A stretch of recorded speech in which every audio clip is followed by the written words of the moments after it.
Jayo Radha Madhava Kunja Bihari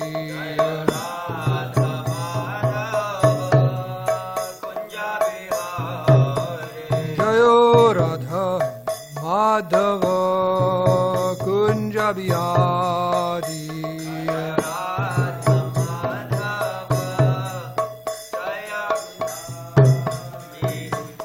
Gopi Jana Vallabha Girivardhari Gopi Jana Vallabha Girivardhari Gopi Jana Vallabha Girivardhari Rupa and Sanatan Rupa and Sanatan Goswami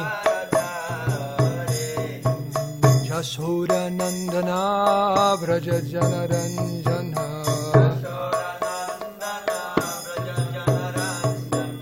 Yashoda Nandana Vraja Janaranjana Jamuna Tira Vanachari Jamuna Tira Vanachari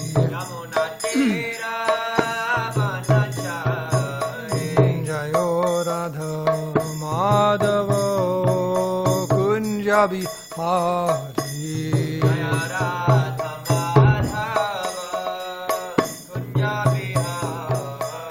Jayo Radha Madhava Kunja Bihari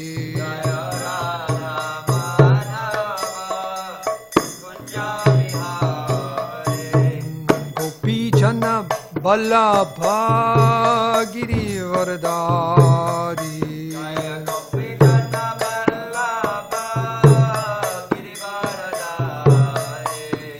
Gopi Jana Vallabha Girivardhari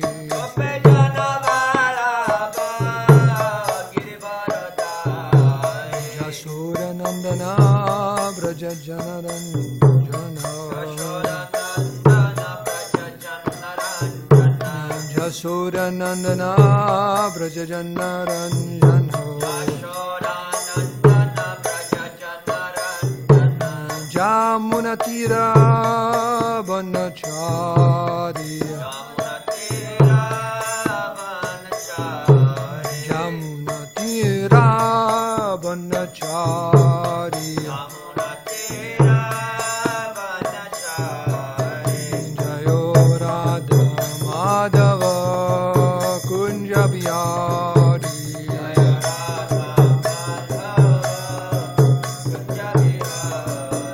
Jaya Radha Madhava Kunja Bihari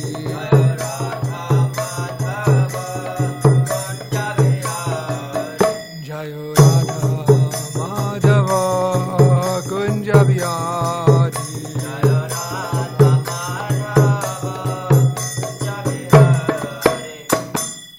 Sri Radha Madhava ki Sri Radha Giridhari ki Oh, Premanande. Jai Vishnupad Paramahamsa Parivraj Gachaja Shodhara Shishi Mad Divine Grace Abhay Charana Ravinda Bhakti Vedanta Swami Shira Prabhupada Ki Jai Garantara Srimad Bhagavatam Ki Jai Samveda Bhakti Ki Jai All glories to the assembled devotees All glories to the assembled devotees All glories to the assembled devotees All glories, Sri Sri Guru and Sri Gauranga, Sri Dhamara Bharata ki. Krishna Mustaya Gurudev Srimad Bhakti Vedanta Swami. Namaste, Saraswati Devi Gauravani Pracharani Vishesha Srimati. So this morning we're reading from Grantara Srimad Bhagavatam, 4th Canto, Chapter 7, verse 54. How many more verses in this chapter? No, I'm just making some conversation, just seeing. Yeah, figure the scribe would know. Yeah, it's getting close to the end of the chapter. It's a long chapter, huh? All these wonderful prayers. Okay, so this is text verse 54. Om Namo Bhagavate Vasudevaya. Om Namo Bhagavate Vasudevaya. Om Namo Bhagavate Vasudevaya. Om Namo Bhagavate Vasudevaya. Om Namo Bhagavate Vasudevaya. Om Namo Bhagavate Vasudevaya. Narayanam Namaskrityam Naram Chaiva Narottamam Devim Saraswatim Vyasam Tato Jahamudiraya Srila Prabhupada Ki Jai. So the verse. Trayanam eka bhavanam Yona pasyati vaibidham Sarvabhutatmanam Brahman Sashantim arigachyati Trayanam eka bhavanam Yona pasyati vaibidam Sarvabhutatmanam Brahman Sashantim arigachyati Trayanam eka bhavanam Yona pasyati vaibidam Sarvabhutatmanam Brahman Sashantim arigachyati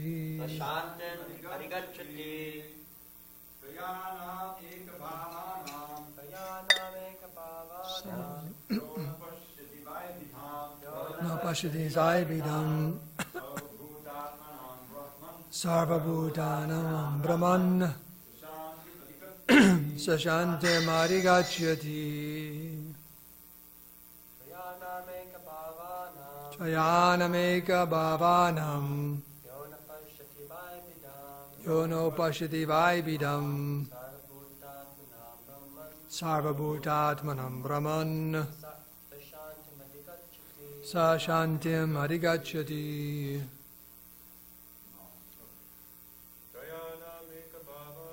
Trayanameka bhavanam Yono pasyati vaibidam Sarvabhutatmanam Brahman Sashantim arigachyati. Word for word. Trayanam, of the three. Eka bhavanam, having one nature. Yaha, who. Na, pashyati, does not see. Vai, certainly. Bidham, separateness. Sarvabhuta atmanam, of the supersoul of all living entities. Brahman, O Daksha, Saha, he, Shantim, peace, Adhigachyati, realizes. Translation and purport by Srila Prabhupada. The Lord continued, one who does not consider Brahma, Vishnu, Shiva, or the living entities in general to be separate from the Supreme, and who knows Brahman, actually realizes peace. Others do not. Please repeat. The Lord continued, one who does not consider Brahma, Vishnu, Shiva, or the living entities in general to be separate from the Supreme, and who knows Brahman, actually realizes peace. Others do not. Purport. Two words are very significant in this verse. Trayanam indicates three, namely Lord Brahma, Lord Shiva, and Lord Vishnu. Bidam means different. They are three, and therefore they are separate, but at the same time they are one. This is the philosophy of simultaneous oneness and difference, which is called Achincha Beda Beda Tattva. The example given in the Brahma Samhita is that milk and yogurt are simultaneously one and different. Both are milk, but the yogurt has become changed. In order to achieve real peace, one should see everything and every living entity, including Lord Brahma and Lord Shiva, as non-different from the Supreme Personality of Godhead. No one is independent. Every one of us is an expansion of the Supreme Personality of Godhead. This accounts for unity in diversity. There are diverse manifestations, but at the same time, they are one in Vishnu. Everything is an expansion of Vishnu's energy. Om Agyantimirandasya Gyananjana Salakaya Chaksulunminitam Dena Taismai Sri Gurave Namaha Sri Krishna Chaitanya Prabhu Nityananda Shri Advaitika Radha Shivasati Gaur Bhakti Vrinda Hare Krishna Krishna Krishna Hare Hare Hare Rama Rama Rama Hare Hare Vanchika Padirubhascha Kripa Sindhu Bevacha Patitanam Bhavani Bhu Vaishnavi Bhu Namo Namaha. So with your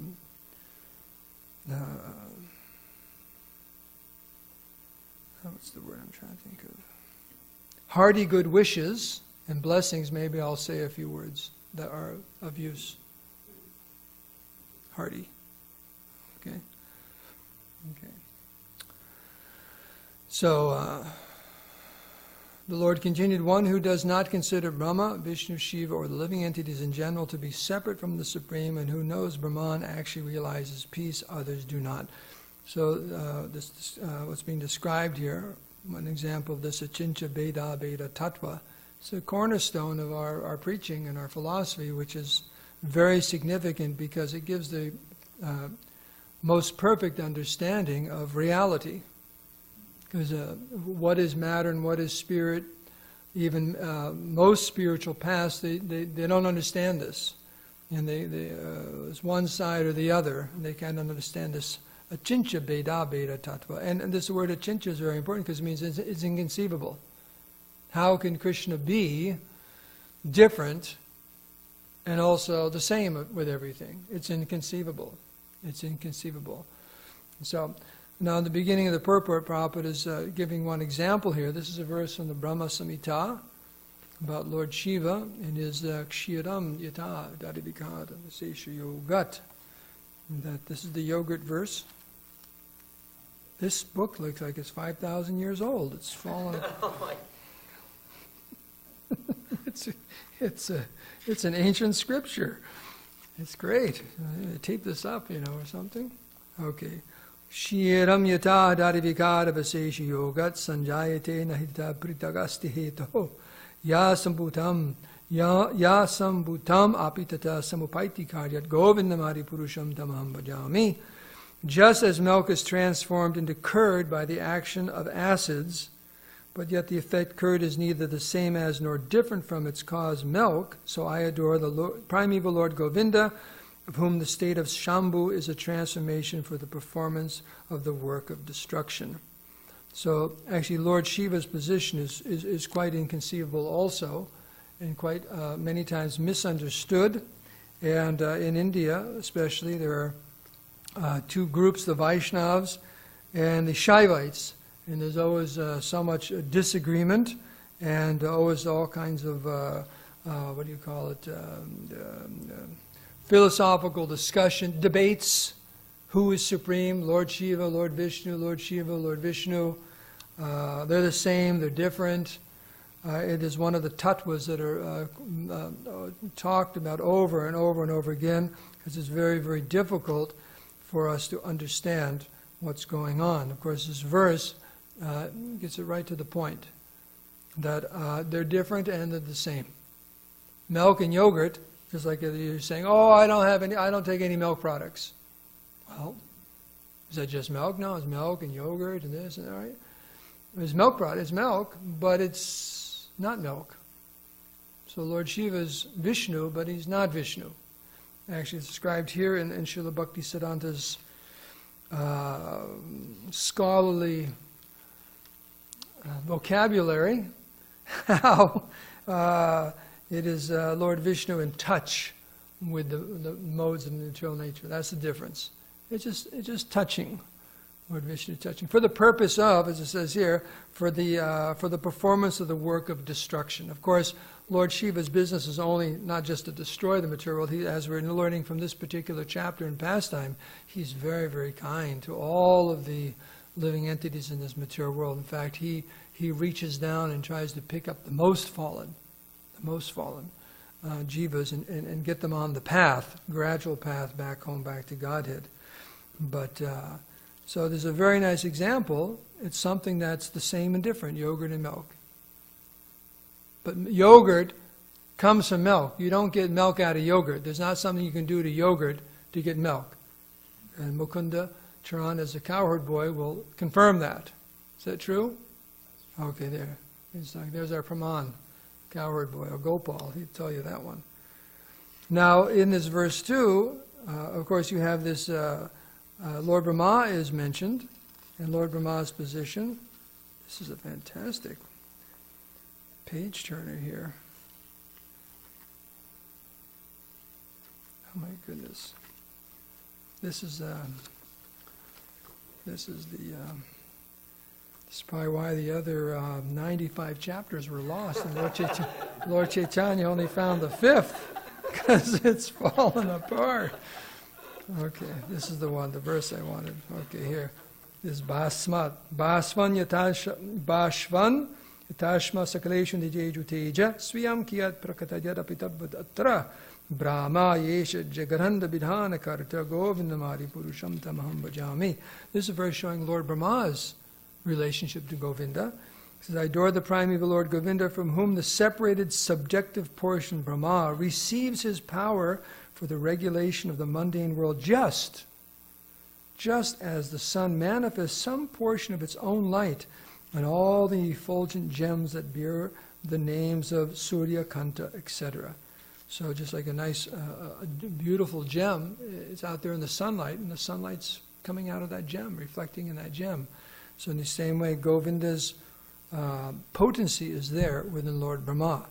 And that's what's being said, pointed out here. Now there's a verse in the Bhagavad Gita, which I think, as far as I can understand, it sheds some light on this Achincha Bheda Bheda Tattva. It's the beginning of the 9th chapter, where Krishna is explaining, at least in relationship to this material world. He says, but me and my unmanifested form, this entire universe is pervaded. All beings are me, but I'm not in them. And then this Nacha Matstani Bhutani Pasya Me Yogam Aishwaram Bhuta Brinnacha Bhuta Stoma Matma Bhuta Bhavanaha. And yet everything that is created does not rest in me. Behold, my mystic opulence, although I am the maintainer of all living entities, and although I am everywhere, I am not part of this cosmic manifestation, for myself is the very source of creation. So Krishna always, he's simultaneously one with and different than the whole cosmic manifestation and all his different energies. He always remains the source. He doesn't, as impersonalists, they give the example, if you have a piece of paper, right, and you rip it up in all these little pieces, the original piece of paper is gone, right? So what they're saying is all of us are God. We're like the little pieces of that paper. And you put us all back together, then you got the piece of paper. So Krishna's saying, no, right here, right, simple Bhagavad Gita, ABCs of Vedic philosophy. No, it's not that's not a good analogy. Because Krishna says, even though I'm spread everywhere, you can say all the little pieces of paper, I'm still aloof from all of that. I still remain the complete balance. Om Purnamada Purnamidam Purnat Purnamudachyate Purnasya Purnamadaya Purnameva Avasishyate. I remain the complete balance. Just like the sun, how much energy is coming from the sun every day? Tons. Right? They say like in 1 minute or something, more energy emanates from the sun than mankind has used since the dawn. Right?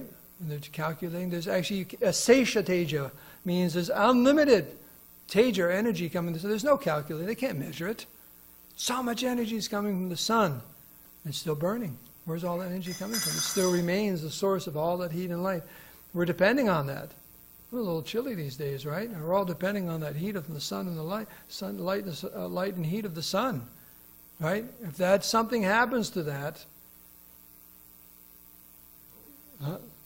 welcome to the SanDiego neighborhood of the North Pole, right? It's like, whoa, right? They say that even it's such a perfect balance, just a few degrees. If a few degrees this way or that way, it could be devastation, either too hot or too cold. That's why even some scientists will say, theological scientists, they say there's I forget the name of it, but they're saying there has to be a creator. There's too many things that are so precisely necessary that it couldn't have been by chance. It just couldn't be by chance. Then one is an example, the sun. The exact, just the right amount of this and that, and the atmosphere, and the oxygen, nitrogen, and this, all these different things. It's to say that, oh, it just happened, that's very unscientific. It's foolishness. It's ridiculous. It's insanity. It's a mythology. It's bizarre. It's actually bizarre. Yeah, and there's some name for that. I forget what it is. You hear about it. No, but there's a name for this thing about there's so many variables that it's just inconceivable. There's no explanation except for the fact that it's intelligent design. So the point being the sun is there, yes.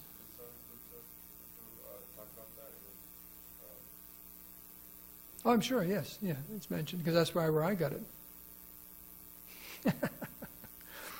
So this point being is that, there's a verse I wanted to reference. This last line of this Sanskrit verse, Shantim Adhigachati. Does that ring a bell with anyone from the Bhagavad Gita? I think it's 3rd chapter, 49th verse. That's Shantim Adhigachati. I always remember that.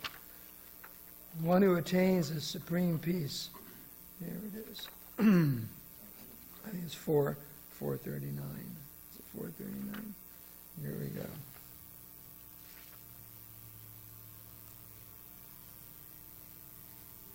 Yes.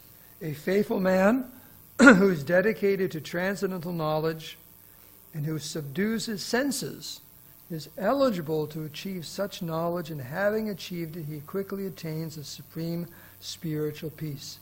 Paran shantim achirnani gacchati. Maybe that's the one I was thinking also. Achirnani gacchati.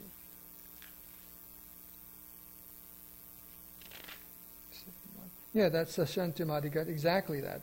A person who has given up all desires for sense gratification, who lives free from desires, who has given up all sense of proprietorship and is devoid of false ego, he alone can attain real peace.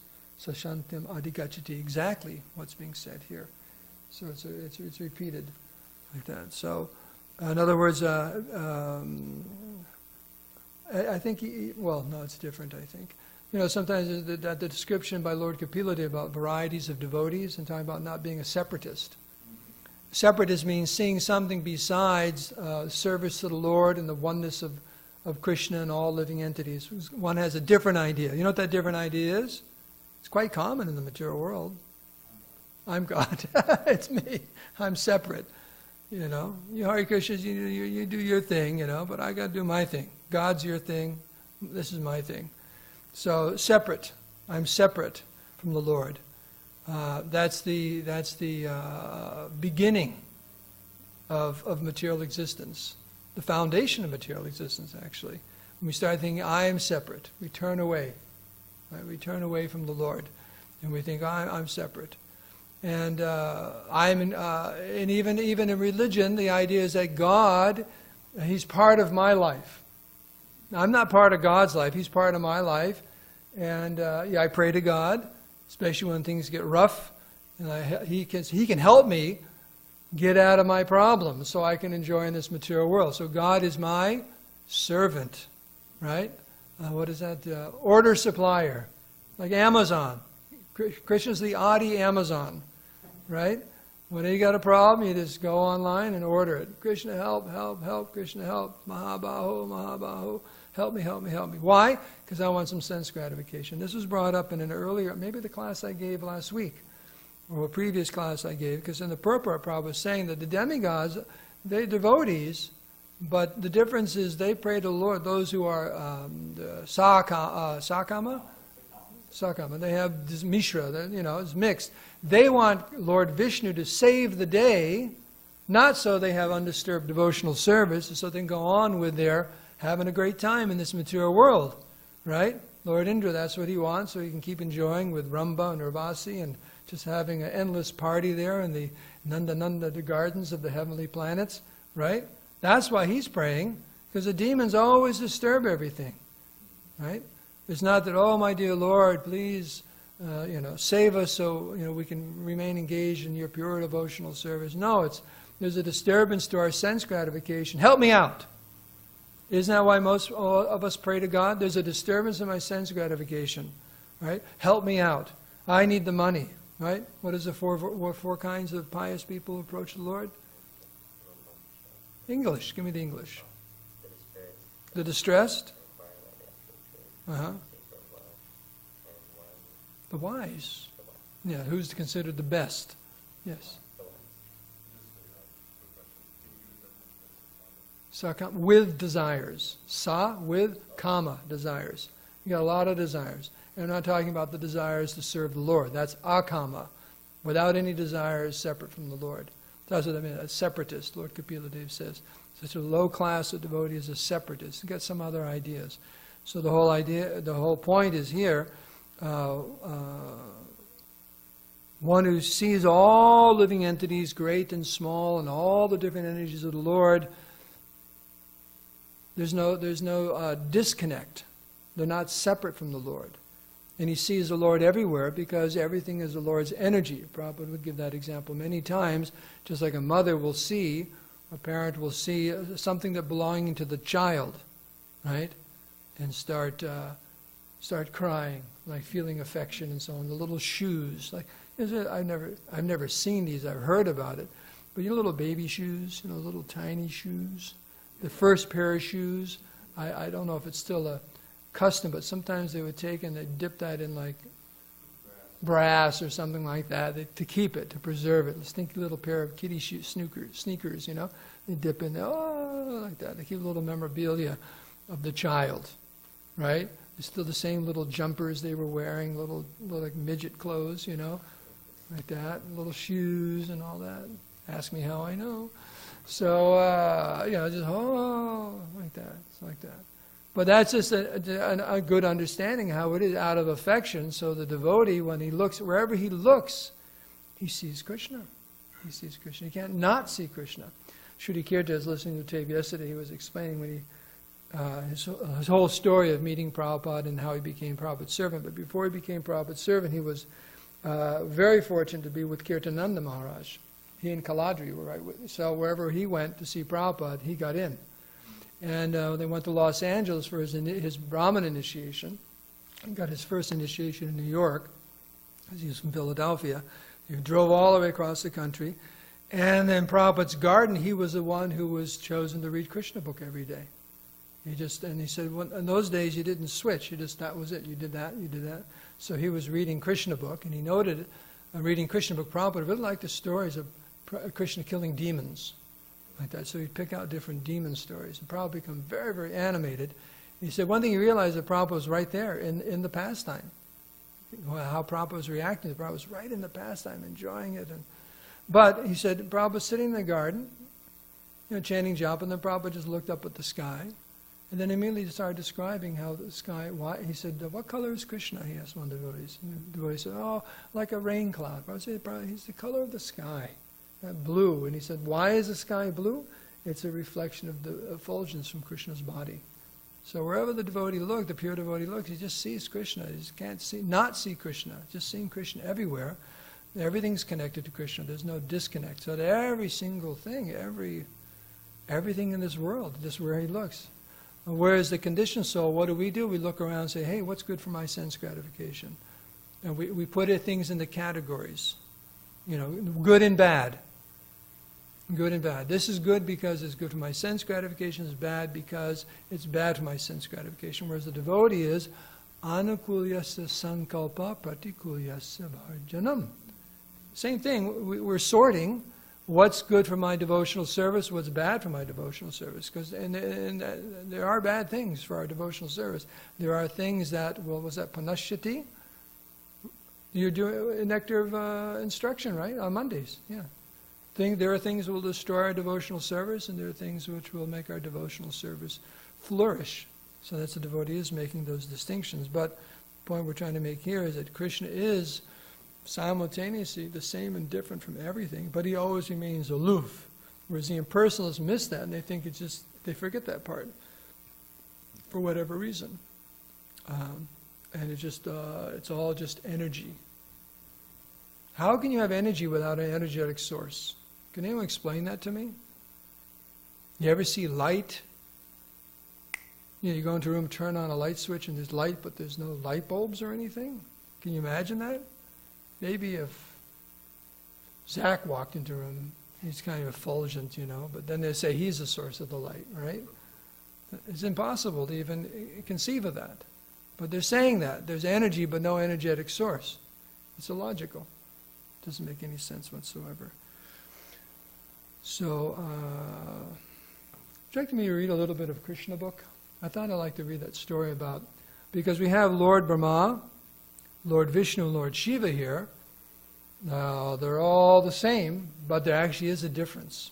And there's a wonderful short story in the Krishna book about Bhrigu Muni was having a discussion with some other sages on the bank of the Saraswati River, which you won't find in India anymore unless you dig very deep. And they were discussing, well, of these three presiding deities, who is actually supreme? Because it's especially these days, a great misconception. There are so many gods. Like that. Sometimes I'm going to go do a puja, and I say, well, let's this and then this. She go, oh no, just put them all there. I don't, there's so many gods. Just let's worship them all because I don't want to miss anyone, get in trouble. I say, no, and I make it very clear to them that there's a difference between Ganapati and Shiva and Krishna and Narayan. There's a big difference. Some are devatas and some the Supreme Lord. That's why I asked them. I said, who's your Ishtadeva? To finish a fire yajna. And they go, oh, it's such a Sai Baba or Hanuman or this or that. I said, no, Hanuman's good, we'll chant it. But I said, Ishtadev means I want a form of the Supreme Lord that you are most attached to, like Ram or Krishna or Narayan. So, oh, we worship Durga or this and that. I said, no. I said, you give me the Supreme Lord. We'll come back to that, but you give me the Supreme Lord. They have no idea. So many gods. But they're different. There is a difference. So, it's 26. Should I just take 4 minutes to read this? It's very wonderful. I wanted to read it because Prabhupada's writing of this is so good. About Bhrigu Muni and his going to Lord Brahma, and then going to his brother, Lord Shiva, and then finally Lord Vishnu, and why we're all so poor. You ever want to know why we're so poor here? It's in the story right here. So long ago, not just long ago, but long ago, there was an assembly of great sages on the bank of the river Saraswati who performed a great sacrifice of the name Satra. In such assemblies, great sages present usually discuss Vedic subject matters and philosophical topics, and in this particular meeting, the following question was raised. The three predominating deities of this material world, namely Lord Brahma, Lord Vishnu, and Lord Shiva, are directing all the affairs of this cosmos. But who among them is the supreme? After much discussion on this question, the great sage named Bhrigu, the son of Lord Brahma, was deputed to test all three predominating deities and report to the assembly as to who is the greatest. Not an interesting assignment. How are you going to figure that out? Nowadays you look in, was it Forbes, who's got the most money or this or that, but who's the greatest? It means all varieties of qualities. Being thus deputed, the great sage Bhrigu Muni first of all went to his father's residence in Brahmaloka. The three deities are the controllers of the three material qualities, namely the qualities of goodness, passion, and ignorance. The plan decided upon by the sages was for Bhrigu to test which of the predominating deities possesses the quality of goodness in full. So in other words, that's the highest of the modes. Therefore, when Bhrigu Muni reached his father, Lord Brahma, because Bhrigu wanted to test whether Brahma had the quality of goodness, he purposely did not offer his respects to his father, either by offering obeisances or by offering prayers. It's the duty of a son or a disciple to offer respects and recite suitable prayers when he approaches his father or spiritual master. But Bhrigu Muni purposely failed to offer respects just to see Lord Brahma's reaction to this negligence. Lord Brahma was very angry at his son's impudence, and he showed signs which definitely proved to be so. He was even prepared to condemn Bhrigu by cursing him, but because Bhrigu was his son, Lord Brahma controlled his anger with his great intelligence. This means that although the quality of passion was prominent in Lord Brahma, he had the power to control it. Lord Brahma's anger and his controlling his anger are likened to fire and water. Water is produced from fire at the beginning of creation, but fire can be extinguished by water, with water. Similarly, although Lord Brahma was very angry due to his quality of passion, he could still control his passion because Bhrigu Muni was his son. After testing Lord Brahma, Bhrigu Muni went directly to the Mount Kailash where Lord Shiva resides. Bhrigu Muni happened to be Lord Shiva's brother. Therefore, as soon as Bhrigu Muni approached, Lord Shiva was very glad and personally rose to embrace him. But when Lord Shiva approached Bhrigu Muni, refused to embrace him. My dear brother, he said, you are always very impure. What a thing to say when you meet your brother. You're very impure. Don't do this for preaching when you go home on holidays, okay? Okay.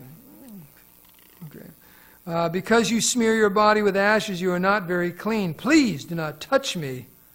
When Bhrigu Muni refused to embrace his brother, saying that Lord Shiva was impure, the latter became very angry with him.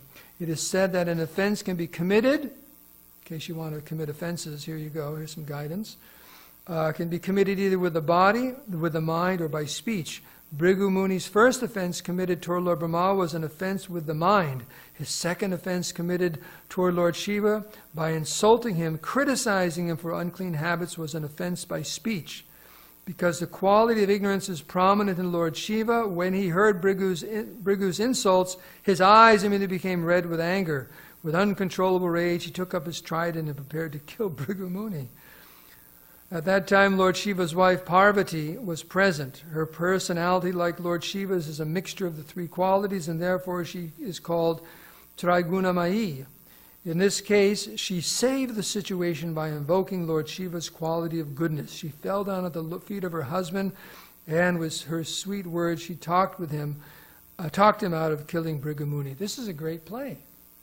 I remember we had this play in Boston long ago as the chapter begins. Because I remember one devotee, some brahmachari, played Parvati, and he had to fall down at Lord Shiva's feet. That's funny. After being saved from the anger of Lord Shiva, Bhrigu Muni went directly to the planet of Svetadvip, where Lord Vishnu was lying on a bed of flowers in the company of his wife, the goddess of fortune, who was engaged in massaging his lotus feet. There, Bhrigu Muni purposely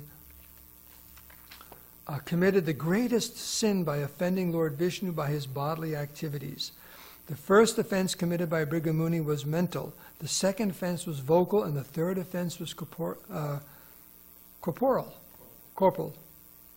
These different offenses are progressively greater in degree. An offense committed within the mind is a positive offense. An offense committed verbally is comparatively more grave, and when committed by bodily action, it is superlative in offensiveness. So Bhrigu Muni committed the greatest offense by kicking the chest of the Lord in the presence of the goddess of fortune. Of course, Lord Vishnu is all merciful. He did not become angry at the activities of Bhrigu Muni, for Bhrigu Muni was a great brahmana. A brahmana is to be excused even if he sometimes commits an offense, and Lord Vishnu set the example. Yet it is said that from the time of this incident, the goddess of fortune, Lakshmi, has not been very favorably disposed towards the Brahmins, and therefore, because the goddess of fortune withholds her benedictions from them, the Brahmins are generally very poor. Bhrigu Muni's kicking the chest of Lord Vishnu was certainly a great offense, but Lord Vishnu is so great that he did not care. The so-called Brahmanas of the Kali Yuga are sometimes very proud that a great Brahmana like Bhrigu Muni could touch the chest of Lord Vishnu with his foot. But in fact, when Bhrigu Muni kicked the chest of Lord Vishnu, it was the greatest offense, although Lord Vishnu, being greatly magnanimous, did not take it very seriously. Instead of being angry or cursing Bhrigu Muni, Lord Vishnu immediately got up from his bed along with his wife, the goddess of fortune, and offered respectful obeisances to the Brahmana. He addressed Bhrigu Muni as follows: "My dear Brahman, it is my greatest fortune that you have come here. Please therefore sit down on this cushion for a few minutes. My dear Brahman, I am very sorry that when you first entered my home I could not receive you properly. It was a great offense on my part, and I beg you to pardon me. You are so pure and great that the water that washes your feet can purify even the places of pilgrimage. Therefore I request you to purify the Vaikuntha planet where I live with my associates."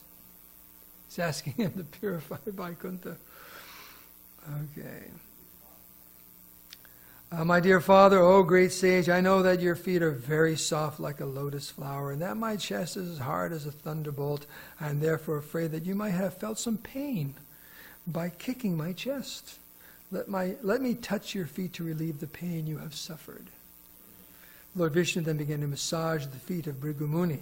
The Lord continued to address Bhrigu Muni: "My dear Lord," he said, "my chest has now become sanctified because of the touch of your feet. And I am now assured that the goddess of fortune, Lakshmi, will be very glad to live there perpetually." Another name for Lakshmi is Chanchala, indicating that she does not stay in one place for long. Therefore, we see that a rich man's family sometimes becomes poor after a few generations, and sometimes we see that a poor man's family becomes rich. Lakshmi, the goddess of fortune, is Chanchala in the material world, whereas in the Vaikuntha planets she eternally lives at the lotus feet of the Lord. Because Lakshmi is famous as Chanchala, Lord Narayan indicated that she might not have been living perpetually by his chest.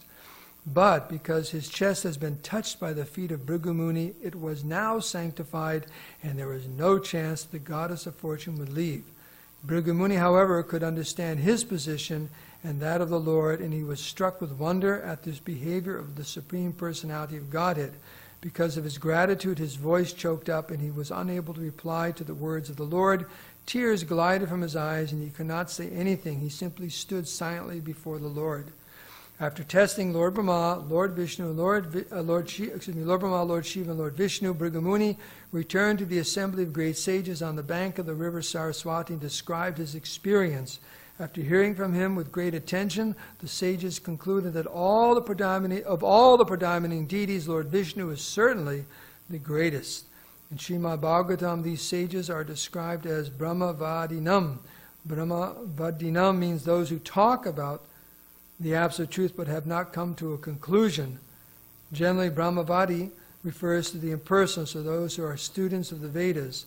It is to be understood, therefore, that all the gathered sages were serious students of the Vedic literature, but had not come to a definite conclusion as to who is the absolute supreme absolute personality of Godhead. After hearing of Bhrigu Muni's experience in meeting all the three predominating deities, Lord Shiva, Lord Brahma, and Lord Vishnu, all the sages concluded Lord Vishnu is the supreme, the personality of Godhead. It is said in Srimad Bhagavatam that after hearing the details from Bhrigu Muni, the sages were astonished, because although Lord Brahma and Lord Shiva are immediately agitated, Lord Vishnu, in spite of being kicked by Bhrigu Muni, was not agitated at the least. The example is given that small lamps may be agitated by a slight breeze, but the greatest lamp or the greatest illuminating source, the sun, is never moved even by the greatest hurricane. One's greatness has to be estimated by one's ability to tolerate provoking situations. They will never find themselves in provoking situations. The sages gathered on the bank of the river Saraswati concluded that one who wants actual peace and freedom from all fear should take shelter of the lotus feet of Vishnu. Again, Shantamari Gacchati. We want peace. Since Lord Brahma and Lord Shiva lost their peaceful attitude upon a slight provocation, how could they maintain the peace and tranquility of their devotees? As for Lord Vishnu, however, it is stated in the Bhagavad Gita that anyone who accepts Lord Vishnu, Krishna, as a supreme friend attains the highest perfection of peaceful life.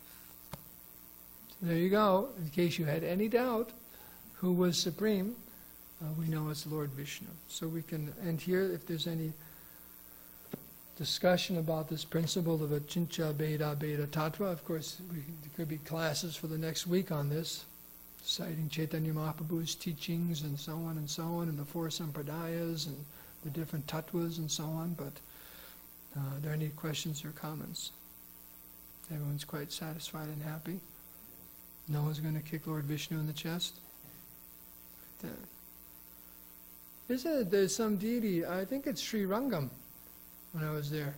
You know, Vishnu's reclining, it's a big long, and they want to show you that spot where a little dent there where Lord Brigu, they called the Brigu something or other like that. So when they made the deity, they made a little spot there where Brigu touched his foot, like that on Vishnu's chest.